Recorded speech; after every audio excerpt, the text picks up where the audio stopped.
sencilla que sea, le va dando esos enfoques y le va estableciendo en su modo de actuación pedagógico, le va dejando al alumno ese modelo y el estudiante se va apropiando de él. Ahí está. Bueno, también podemos decir que leer es una habilidad lingüística que permite recibir un mensaje emitido por una fuente, que en este caso es el escritor, comprenderlo y reaccionar ante él, criticar, valorarlo y reconstruirlo. Por eso que decimos que la lectura además no es privativa, es una habilidad lingüística general, pero no es privativa de los profesores que enseñan esta disciplina. Porque el profesor de matemática, ¿aquí hay profesores de matemática? El profesor de matemática, el profesor de ciencias naturales, ¿cómo enseña? Si no es a través del uso del lenguaje. ¿Cómo enseña si no es a través de las habilidades comunicativas? ¿Cómo enseña a sus alumnos a leer ese texto de ciencias naturales, ese teorema matemático? Entonces, tiene que servirle, por eso es una herramienta, es un instrumento para el pensamiento, es una herramienta profesional, porque el lenguaje es un instrumento del profesional de la educación, ¿no? Y de todos los profesionales. Bueno, miren, por ejemplo, vamos a ver para que ustedes vean eso que estamos diciendo y que estamos reflexionando de cómo cada uno puede sacar una construcción diferente de un texto. Observen ahí, por favor, ese fragmento y ahora vamos a hacer algunas reflexiones. Permiso. El verso, ¿no es así?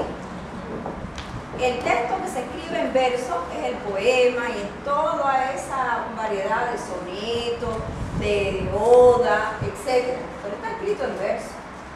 Y el otro es el que se escribe en prosa. Y ahí entra todo lo que es la obra, la narrativa, ¿verdad? Y entra todo lo que es lenguaje denotativo, o sea, las tesis, los ensayos, las crónicas, todo eso entra ahí. Bueno, pero a veces cuando se hace alusión, por ejemplo, a Masa, de César Vallejo, dicen la poesía Masa. No, eso no es una poesía, eso es un poema. Ah, que está escrito en verso y tiene un lirismo extraordinario, ¿verdad? O cuando estamos hablando de esta obra de Becker, está escrito en verso. Ahí prevalece la poesía. Porque ¿qué es poesía? Dice Becker. Y tú me preguntas, ¿qué es poesía? Cuando clavas en mí tu pupila azul, poesía eres tú. ¿Qué es poesía? Todo lo bello, todo lo hermoso, todo ese lenguaje connotativo que nos hace vibrar, que nos llena de emoción. Eso es la poesía. O sea, poesía hay en un libro de matemática, poesía hay en un libro científico, poesía hay en todo texto que esté escrito bellamente. Eso es poesía. Sea en verso o prosa. Es todo lo éticamente. Poesía son las emociones, todo. Ahora, aquí nos estamos refiriendo a un poema que está escrito en versos. Y ahí prevalece el lenguaje connotativo. Ahí prevalece la poesía. El lenguaje connotativo. El lenguaje metafórico. Pero miren qué manera tan bella de él definir qué es poesía. Entonces poesía es amor, poesía es agrado, poesía es cariño, poesía es lo éticamente hermoso. Y no me estoy refiriendo a la belleza externa, me estoy refiriendo a esa belleza que se lleva como actos éticos, como una buena conducta, ¿verdad? Como lo bello, lo bellamente humano. Lo que pasa es que tradicionalmente se ha asociado el poema con la poesía, claro, porque en el poema prevalece el lenguaje connotativo, el lenguaje metafórico, el lenguaje figurado. Pero miren cómo él define la poesía. Entonces él que estaba enamorado, no hay nada más bello para él que esa chica cuando le miraba con sus ojos bellamente azules, ¿no? Entonces eso es poesía. Poesía es todo lo bello, todo lo hermoso, todo lo humano que nos caracteriza, que nos diferencia. Entonces,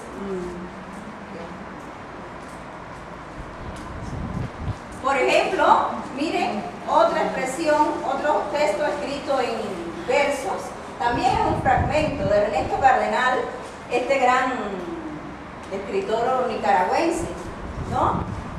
Cuando dice, miren qué belleza, ¿alguien desea leerlo en altavoz su nombre? A ver, ¿quién lo lee? A ver. Vamos a leerlo. ¿Micrófono? Es un fragmento, ¿no? No está todo el texto.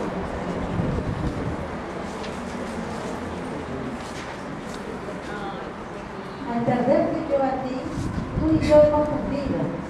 Yo porque tú eras lo que yo más amaba, y tú porque yo era el que te amaba más.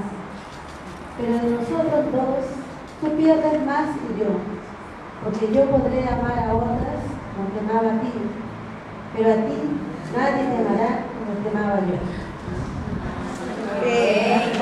Otro, vamos a un aplauso. Un hombre que lea. A ver. No, porque eso no es, este poema no está escrito para que lo, o sea, por la experiencia de un hombre. Es por algo que ocurrió en el amor y hubo un desamor, pero miren ustedes qué reflexión. A ver. Al perderte yo a ti, tú y yo hemos perdido.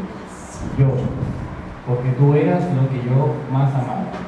Y tú, porque yo era el que te amaba más. Pero de nosotros dos, tú pierdes más que yo. Porque yo podré amar a otras como te amaba a ti. Pero a ti nadie te amará como te amaba yo. Muy bien, gracias. A ver, ahora quiero opiniones del contenido de ese texto. ¿Qué les sugiere a ustedes? ¿Qué pasaría aquí? A ver, vamos a ver ahí literalmente qué es lo que ha pasado. ¿Qué nos dice el poema literalmente? Que se terminó una relación, ¿verdad? Se terminó. Ahora, ¿por qué se terminaría esa relación? ¿La respuesta está ahí? Ella dice que ella ya no lo quería. Se identifica eso, ¿no? Se infiere. Por lo que él dice, pero a ti no te amarán como te amaré. Y como que él está diciéndole, ¿no? Otra idea. Ya esa respuesta no está ahí. Ya esa respuesta ella la infirió. A ver, otra respuesta. Sería por eso. A ver, profesor. Podría ser un intento de definir el amor, el amar sin esperar, inclusive de que el hombre sea lo que haga, no te corresponde de alguna manera. Muy bien. O Tal vez él dejó de amarla, está en tiempo pasado. Entonces yo era el que te amaba más. claro, que sea todo. Hay un reproche, ¿no?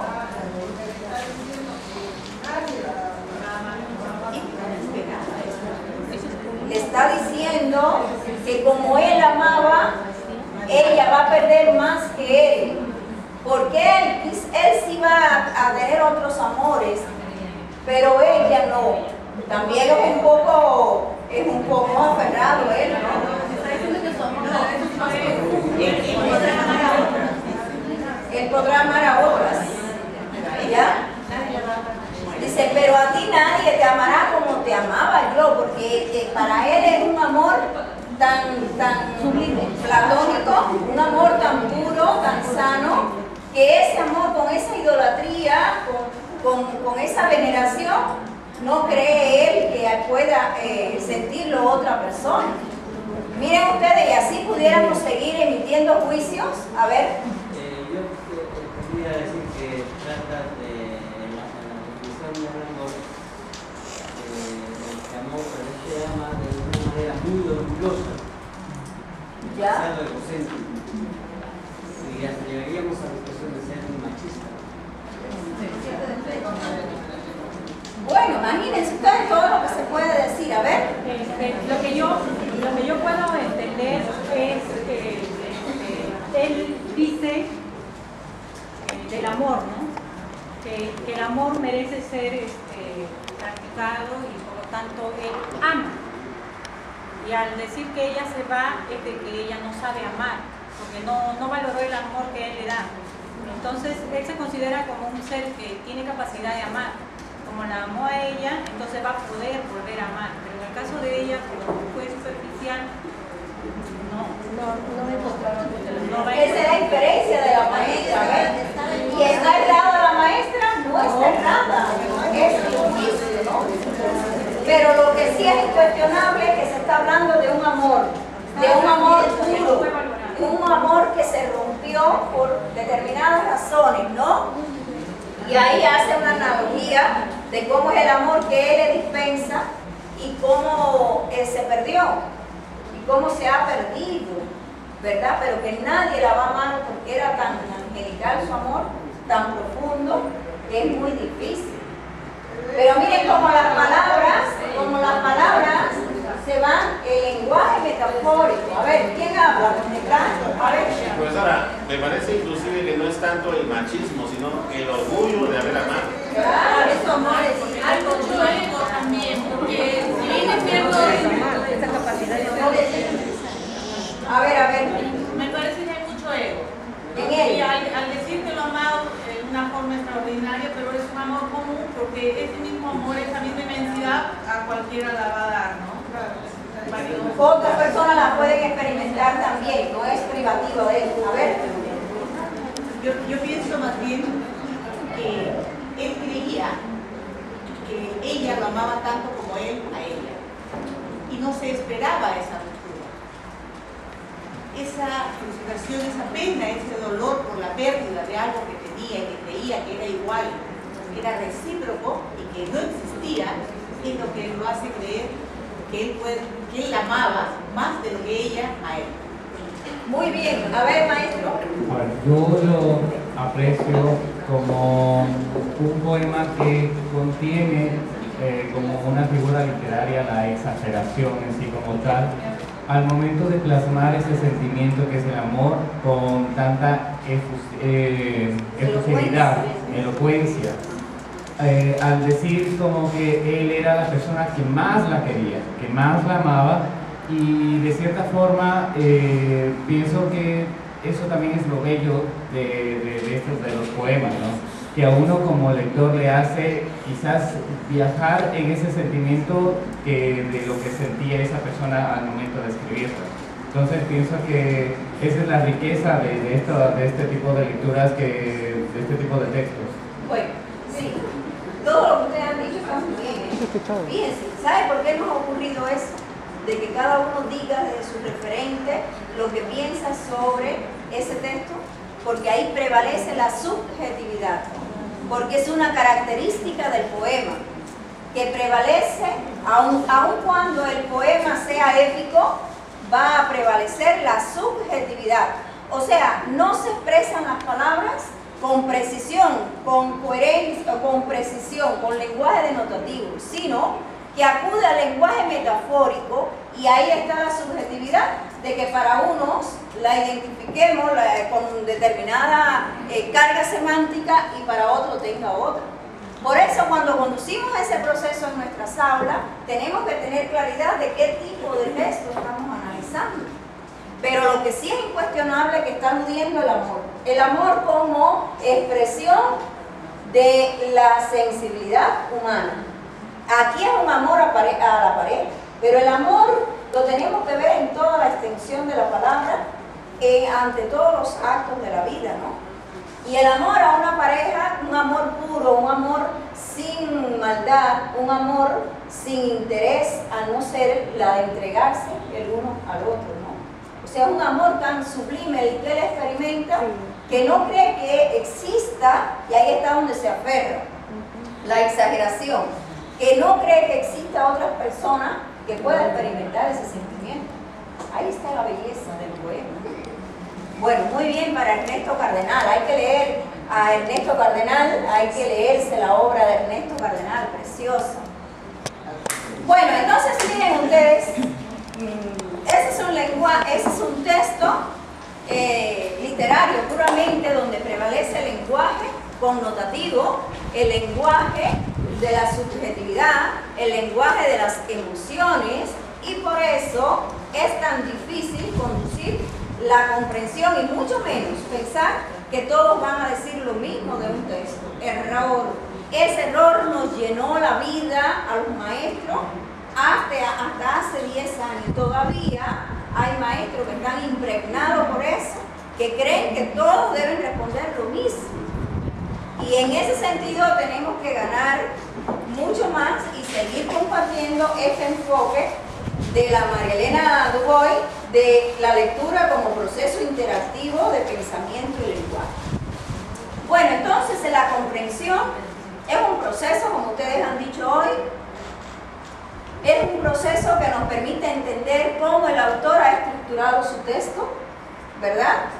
Poder saber ante qué tipo de texto estamos y qué tipo de lenguaje tiene ese texto o prevalece, ¿verdad? Es un proceso que nos permite relacionar la información que todos tenemos, porque de este amor ustedes hablaron también porque experimentaron, ustedes tienen experiencia en ese campo también y saben cómo es el comportamiento. Por eso nos decían que había machismo, claro. Bueno, ese amor exacerbado así con machismo, con odio, con pasión, lleva a algunos hasta matar a su ser más querido en una locura pasional. Pero esos instintos hay que regularlos, ¿no?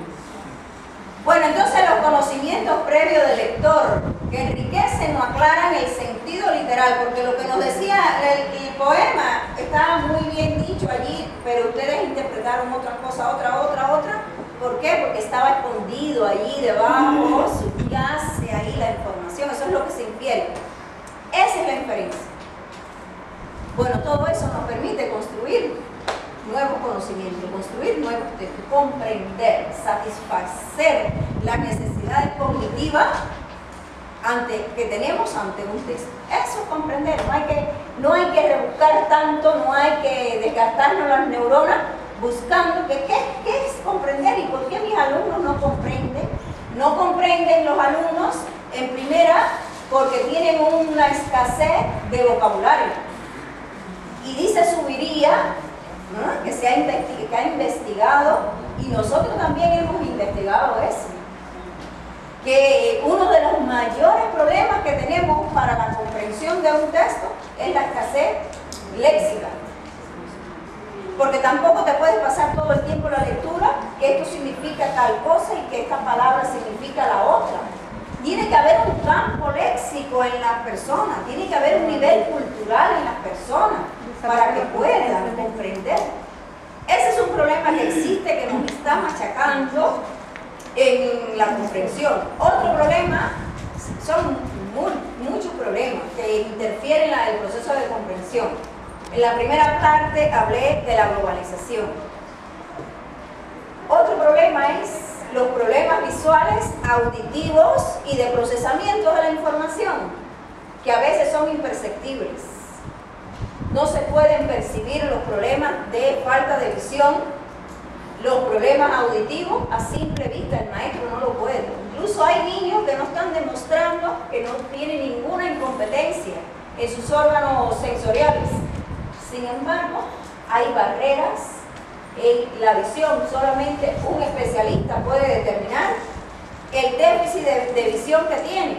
Y si al niño no se le pone el aditamento, no aprende a leer, porque los procesos de análisis, síntesis, la síntesis silábica, palábrica y oracional, porque no leemos palabra por palabra, ni leemos sílaba por sílaba, leemos a golpe de vista, en un proceso de síntesis total. Y si hay falta de visión, aunque sea en 0,1% de los 20 que debe tener, ya hay un obstáculo. Y en lo auditivo igual. Y en el proceso de la información, procesamiento igual. Y entonces nos estamos desgastando a veces, aun cuando la parte didáctica, claro, todo esto que estoy diciendo va en la parte didáctica. El maestro tiene que tener claridad para identificar esos problemas. Claro, el maestro no es un especialista pero sí tiene que remitir a la familia. Tiene que remitir a la familia a que lleve a su hijo con el especialista. Bueno, ahí tenemos muchos problemas porque está obstaculizando esto. Y sobre todo el problema ese de ambiente familiar. Miren, donde hay falta de amor, donde hay falta de cariño, donde hay violencia, donde hay imposición, donde no hay comunicación asertiva, ese niño no se concentra en ningún proceso cognitivo. Porque la atmósfera emocional en la que está creciendo ese niño es desfavorable. Y este proceso se agudiza más para mal en las primeras edades. En la adolescencia, ¿para qué les voy a contar? Ustedes lo saben. Entonces, esos son en su mayoría los problemas que tenemos de comprensión lectora. Y tanto machacan al maestro por un lado, o al otro, y en realidad hay que ver el problema como todo una política educacional que tiene que ver el Estado para poder atacar todas estas causales que interfieren en el proceso de la comprensión. Bueno, dice William Gray. ¿Quién es William Gray? William Gray es un destacado norteamericano que investigó este proceso de lectura en 9 idiomas diferentes. Y en todas esas investigaciones en esas lenguas llegó a una conclusión uniforme, con una regularidad. En portugués, en inglés, en español, en latín, en todos. Que todo texto tiene al menos 3 significados que uno los capta rápido. Un primer significado que es literal o explícito. ¿Cuál es ese significado?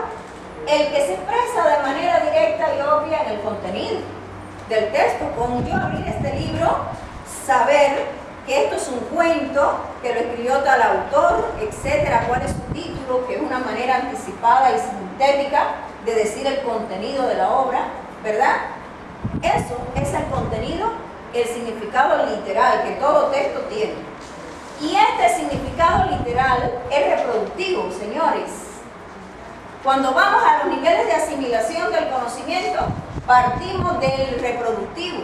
¿Y qué es el conocimiento reproductivo? El que reproduce el sujeto sin mucho esfuerzo. Con venir de aquí y buscar, ya ese es el conocimiento. Y es el primer peldaño del conocimiento.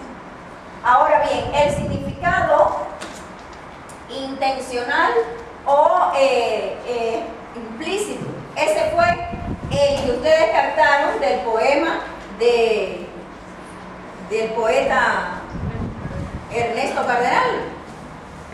Es aquel, no se dice literalmente, pero subyace, está escondido ahí entre las letras, se infiere, hay subjetividad, y para lograr eso hay que establecer relaciones causa-efecto.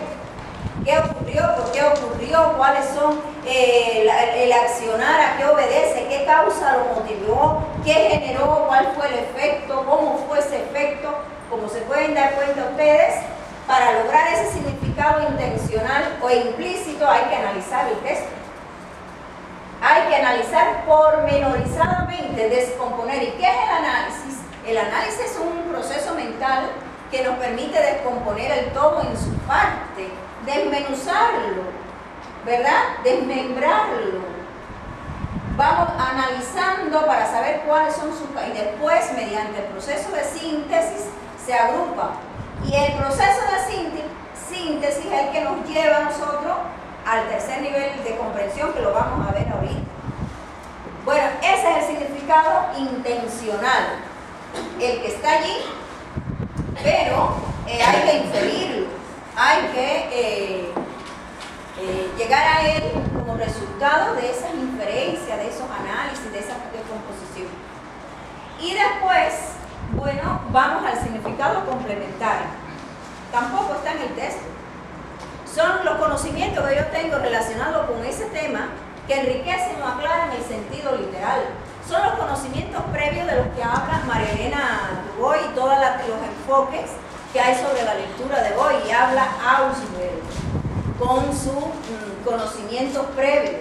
Y son los enfoques, son los conocimientos de que habla Vygotsky, que el ser humano es un resultado de su historia y que todo lo que va aprendiendo va formando parte de su campo de conocimiento, y ese campo de conocimiento le permite enriquecer, aclarar, ampliar, profundizar los conocimientos. Son condiciones previas que enriquecen o aclaran, y además en la didáctica es un principio, la sistematización. Para lograr la solidez hay que sistematizar. Entonces los conocimientos que se